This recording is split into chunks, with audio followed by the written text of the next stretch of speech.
L'Australie confrontée elle aussi à la menace terroriste. La police vient de démanteler une nouvelle cellule qui s'apprêtait, semble-t-il, à commettre des attentats. Particularité, l'un des suspects est un adolescent d'à peine 15 ans. Joseph Emmanuel. Cet homme vient d'être arrêté lors d'une opération antiterroriste et c'est à Sydney, dans un quartier résidentiel, que les forces spéciales interviennent tôt ce jeudi matin. Des hommes lourdement armés pour arrêter 2 individus. Ils sont suspectés de préparer des attaques djihadistes. Tout semble se passer dans le calme le plus complet. Le suspect coopère, l'opération a pourtant été musclée. À l'intérieur de son appartement, la police perquisitionne. Il sera écouté par les enquêteurs. Le second suspect n'a que 15 ans. Il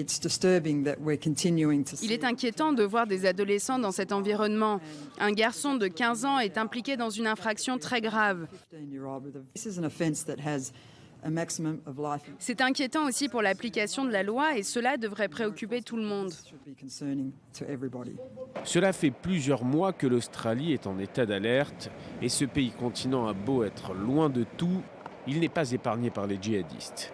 Les autorités surveillent de très près les allées et venues de certains citoyens en Irak comme en Syrie. Ce sont surtout les attaques isolées qui préoccupent Canberra, un type d'attaque inspiré par des organisations telles que le groupe État islamique.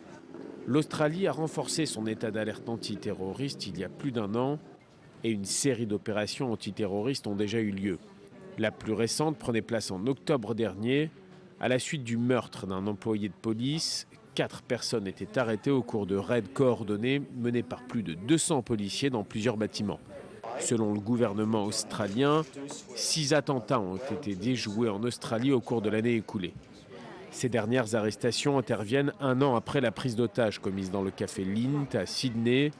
Une prise d'otage de 17 heures qui a marqué l'Australie.